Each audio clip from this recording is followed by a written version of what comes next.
अस्सलाम वालेकुम friend, this is Ejaz from the medicine सरकार। वेब्रोमाइसिन एक ब्रांड नेम है डॉक्सीसाइक्लिन का। वेब्रोमाइसिन फाइज़र कंपनी बनाती है। एक कैप्सूल है जो कि एक ब्रॉड स्पेक्ट्रम एंटीबायोटिक कहा जाता है और ये टेट्रासाइक्लिन ग्रुप से ताल्लुक़ रखता है। आज हम इसी वेब्रोमाइसिन के बारे में बात करेंगे कि वेब्रोमाइसिन कौन कौन सी कंडीशन में इस्तेमाल होता है, कौन सी बीमारियों के खिलाफ काम करता है और इसके अलावा वेब्रोमाइसिन की जो डोज़ है वो कितनी है, यानी कितनी मिकदार में वेब्रोमाइसिन दवाई हम ले सकते हैं या डॉक्सीसाइक्लिन ले सकते हैं। एक चीज़ मैं आपको बता दूं कि ज़रूरी नहीं है कि आप वेब्रोमाइसिन दवाई लेंगे। आपको अगर मार्केट से वेब्रोमाइसिन की जगह कोई और भी दवाई मिल जाए जिसका फार्मूला डॉक्सीसाइक्लिन हो, ये वेब्रोमाइसिन है और ये इसका जो ब्रांड नेम है और जेनेरिक नेम है, ये फाइज़र कंपनी बनाती है, तो ज़रूरी नहीं है कि आप वेब्रोमाइसिन ही लेंगे। आप डॉक्सीसाइक्लिन फार्मूला देखिए और इसके बाद आप और ब्रांड भी ले सकते हैं। मुझे फ़िलहाल याद नहीं है, लेकिन अभी मैं यहाँ पर कुछ ब्रांड्स की मेडिसिन डाल दूँगा पिक्चर में, तो फिर आप देख सकते हैं कि इनमें से आप कोई भी दवाई ले सकते हैं, कोई मसला नहीं है। तो यहाँ पर हम आगे बात करें काउंटर इंडिकेशन के बारे में, यानी कौन कौन सी मेडिसिन के साथ इसको इस्तेमाल नहीं कर सकते, क्योंकि बहुत सी मेडिसिन ऐसी होती है जो कि एक दूसरे के साथ इंटरेक्ट करती है, उससे हमारे जिस्म को ही नुकसान होता है। तो उन दवाइयों को भी हमने देखना है और उसको फिर हम नहीं खाएंगे या फिर इसको नहीं खाएंगे, क्योंकि या तो वो दवाई ज़रूरी होगी उस हालत में या फिर ये ज़रूरी है। और आखिर में हम बात करेंगे कि इसके साइड इफ़ेक्ट्स के बारे में, कौन कौन से साइड इफ़ेक्ट्स है, ताकि आपको फिर पता हो कि ये जो प्रॉब्लम है ये सिर्फ इसी वजह से ही मुमकिन है, तो ज़्यादा आपको परेशान होने की ज़रूरत नहीं होगी। तो मेक श्योर वीडियो को एंड तक देखिएगा, लाइक और शेयर ज़रूर कीजिएगा, चैनल को सब्सक्राइब करें, बेल आइकन बजाएगा ताकि हर वीडियो की नोटिफिकेशन सबसे पहले आप तक पहुंच सके। जैसा कि मैं पहले ही आपको बता चुका हूं कि वेब्रोमाइसिन टेट्रासाइक्लिन ग्रुप से ताल्लुक़ रखता है और एक ब्रॉड स्पेक्ट्रम एंटीबायोटिक है। ब्रॉड स्पेक्ट्रम एंटीबायोटिक वो होते हैं जो तकरीबन बहुत ज़्यादा इन्फेक्शन में इस्तेमाल होते हैं, एक वसी पैमाने पर इन्फेक्शन को ट्रीट करते हैं। तो आज मैं आपसे अभी डिस्कस करने वाला हूँ, फिर भी कुछ ऐसी कंडीशन है वो मैं स्पेसिफिकली आपको बताने वाला हूँ कि कौन कौन सी कंडीशन में इसको इस्तेमाल कर सकते हैं।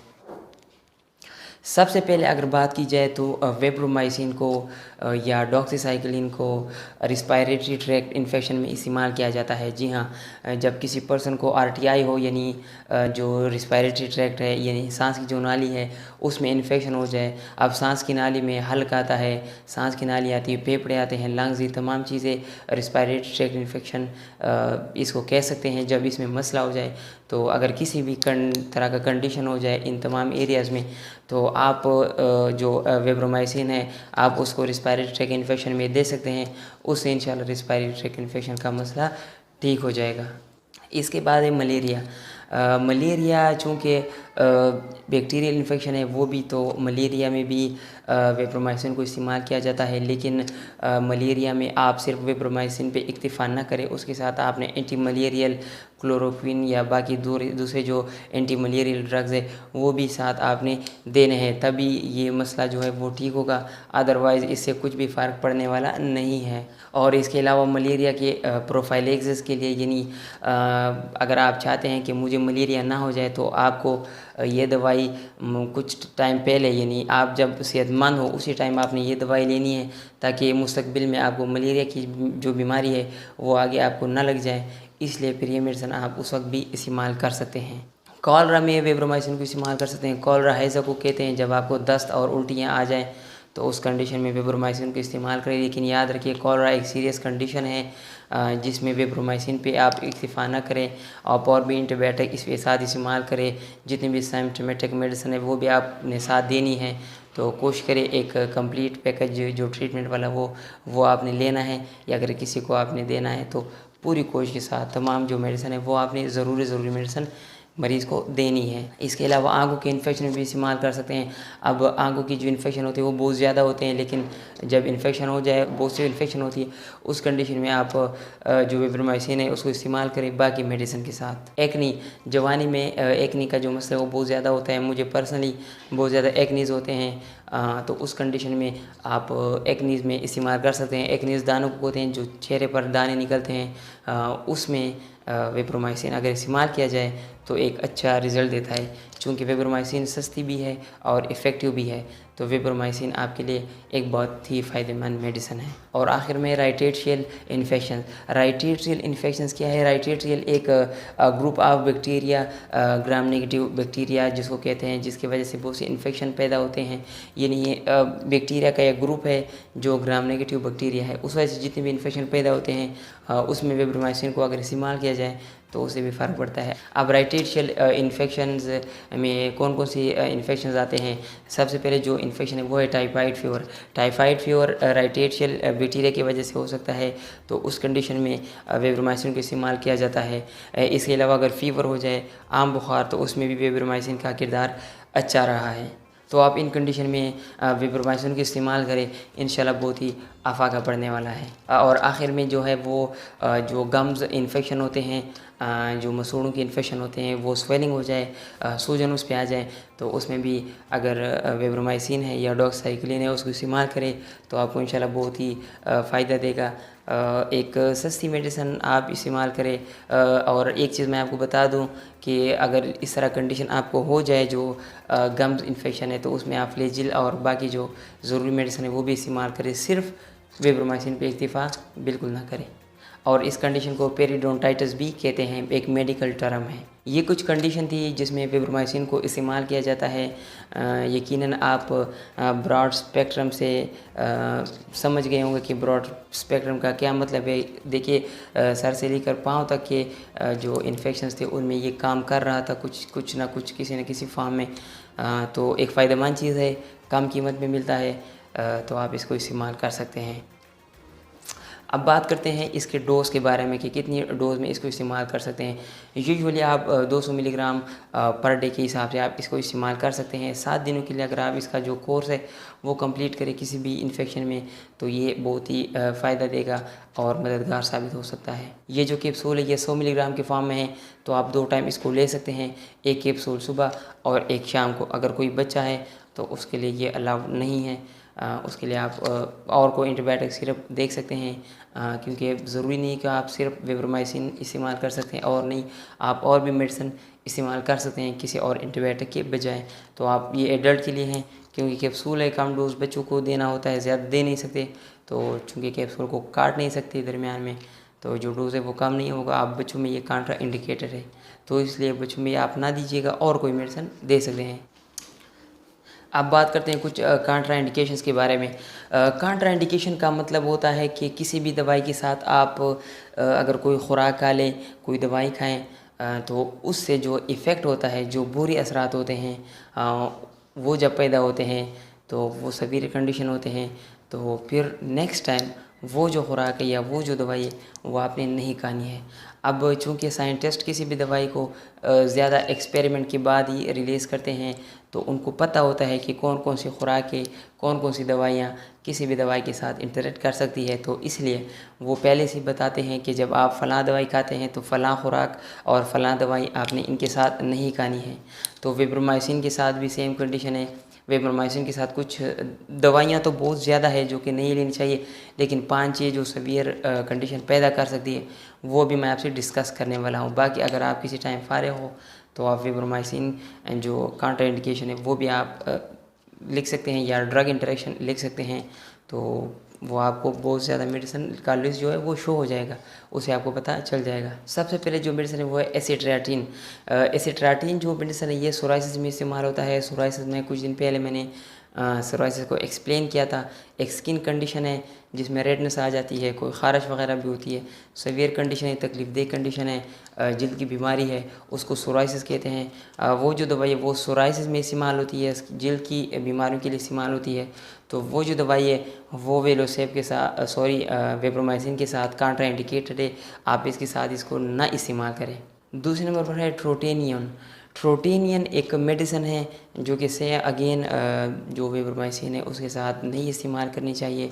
ट्रोटेनियम एक्ने के ख़िलाफ़ काम करती है, यानी जो दाने होते हैं चेहरे पर या बाकी जिस्म पर, उसमें ट्रोटेनियम है वो इस्तेमाल नहीं होता। तो कोशिश करें कि वो जो मेडिसिन है वो इसके साथ इस्तेमाल ना करें। एक चीज़ मैं आपको बताता चलूँ कि जो मेडिसिन इम्पोर्टेंट होती है वो आप इस्तेमाल करें, जो दूसरे इंपॉर्टेंट नहीं है वो आप इस्तेमाल ना करें। अब चूँकि वेब्रोमाइसिन एक एंटीबायोटिक है और एंटीबायोटिक का जो कोर्स होता है वो मिनिमम 3 डेज़ होता है, तो 3 दिन आप इसको इस्तेमाल करें। तो जो बाकी मेडिसिन है वो फिर भी इस्तेमाल हो सकती है, अगर मिस हो जाए तो भी इतना मसला क्रिएट नहीं करता जितना ये क्रिएट करता है। या फिर आप ऐसे भी कर सकते हैं कि उन दवाओं की जगह आप कोई और ले सकते हैं अगर वो कंडीशन भी ज़रूरी है तो। और आखिर में लोमिटापाइड एक मेडिसिन है जो कि कोलेस्ट्रॉल का जो हाई लेवल है उसको कंट्रोल करता है। अब ये दिल की मरीज़ों के लिए एक फ़ायदेमंद मेडिसिन है, चूँकि कोलेस्ट्रॉल का जो ताल्लुक है वो दिल से है। तो जब कोलेस्ट्रॉल ज़्यादा होता है तो दिल को ही नुकसान होता है, ब्लड प्रेशर ज़्यादा हो सकता है, तो वो दवाई भी ज़रूरी है, उसको भी नहीं छोड़ सकते। और ये भी कुछ हद तक ज़रूरी है, तो आप देख लें आगे कि जो भी ज़रूरी हो वो आप छोड़ें डॉक्टर के मशवरे के मुताबिक। और आखिर में प्रेगनेंसी और जो 8 साल के बच्चे होते हैं कम, उनमें भी आप इसको बहुत ही एहतियात के साथ इस्तेमाल करें। कोई भी नुकसान हो सकता है, तो आपको ये चीज़ पता होनी चाहिए, तो इसको इस्तेमाल ना करें या बहुत ही कम मकदार में आप इसको इस्तेमाल करें। ये कुछ कॉन्ट्राइंडिकेशन हो गई जो मैंने डिस्कस की है। अब हम बात करते हैं कुछ साइड इफ़ेक्ट्स के बारे में। यानी कुछ बुरे असरात भी होते हैं किसी भी मेडिसिन के, लेकिन ज़रूरी नहीं है कि हर एक मरीज़ को होंगे और तमाम साइड इफ़ेक्ट्स भी नहीं होंगे, 1-2 हो सकते हैं, वो भी बहुत ही रेयर, बहुत ही कम असरात के साथ, आपको शायद पता भी ना चले। अगर साइड इफ़ेक्ट्स की बात की जाए तो पहले जो कंडीशन है वो अनुरागजिया खाने को आपका खाना खाने को दिल नहीं करता, भूख आपको नहीं लगती, कोई भी चीज़ आप खाना चाहते हैं तो भी आपका मन नहीं करता कि आप इसको चीज़ को खा लें, तो उस कंडीशन को अनुरागजिया कहते हैं। और वेलोसिटी अनुरागजिया हो सकता है।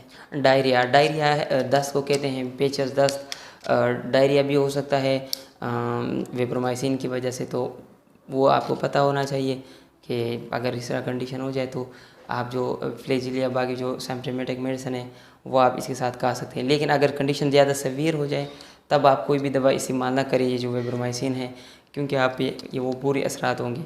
और इसके अलावा हाइपर सेंसिटिविटी हो, आपको एलर्जी हो, तो ये दवाई किसी भी हाल में इस्तेमाल ना करें। अलावा सर दर्द हो सकता है, हेडेक, सर पे बोझ हो सकता है, कभी कभार चक्कर भी आपको आ सकता है, वो भी वेब्रोमाइसिन की वजह से हो सकता है। हाइपोग्लाइसीमिया, शुगर का जो लेवल है जब कम हो जाता है उसको हाइपोग्लाइसीमिया कहते हैं। उसकी वजह से आपको चक्कर आते हैं, सुस्ती होती है, नींद बहुत ज़्यादा आती है, टांगों में जान ख़त्म हो जाती है, वो भी हाइपोग्लाइसीमिया है और वो भी वेब्रोमाइसिन की वजह से हो सकता है। नाउज़िया कहते हैं दिल का ख़राब होना या उल्टी को दिल करना, यानी उल्टी होती नहीं है, सिर्फ उल्टी को दिल करता है कि बस मैं उल्टी कर लूँ, या दिल जो ख़राब हो जाता है, उल्टी आने वाली होती है, उसको नाउज़िया कहते हैं, और वो भी वेब्रोमाइसिन के असरात में शामिल है, वेब्रोमाइसिन की वजह से हो सकती है। और आखिर में आर्टिकेरिया जो है वो छपाकी को कहते हैं, एक स्किन कंडीशन है जिस पे सुर्ख सुर्ख धब्बे आ जाते हैं, रेडनेस आ जाती है, ख़ारिश होती है, एक तकलीफ़देह मरज़ है, आर्जी है, परमानेंट नहीं है,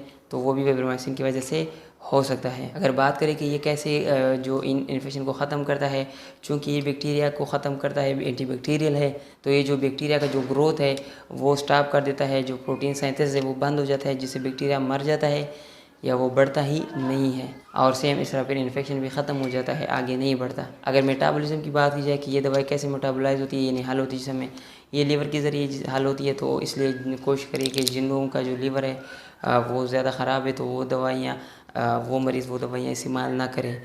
इसके अलावा ये क्योंकि हर एक दवाई कुछ इस्तेमाल में आती है जिसमें कुछ बाहर निकल जाती है, तो 30% जो दवाई है वो हमारे बड़े पेशाब के ज़रिए निकलती है और 23% जो दवाई है वो छोटे पेशाब के ज़रिए निकल जाती है। और जो अखराज का टाइम है वो 15 से 24 घंटे हैं। 24 घंटे के बाद ये जो दवाई है पूरी जिस्म से निकल जाती है। तो ये कुछ डिटेल थी वेब्रोमाइसिन के बारे में, मुझे उम्मीद है आपको इससे बहुत ज़्यादा फ़ायदा पहुंचा होगा। अगर सिला आपको कोई भी सवाल है कमेंट में पूछ सकते हैं। मेरी वीडियो अगेन लंबी है, लेकिन स्टिल मैं कुछ चीज़ बता दूं कि मैं पूरी डिटेल के साथ वीडियो बनाता हूं, पूरी मालूमात देता हूं। मैं नहीं चाहता कि आप और वीडियोस देखें और आपको आधी मालूमात मिल जाए, इसलिए वीडियो थोड़ी लंबी है। देखना है तो देखिए, नहीं देखना है तो मैं तो बनाऊंगा, मेरा काम ये है कि पूरी मालूमात देना। आज के लिए बस इतना ही, अपना ख्याल रखिएगा। जी साइनिंग ऑफ, अल्लाह हाफिज़।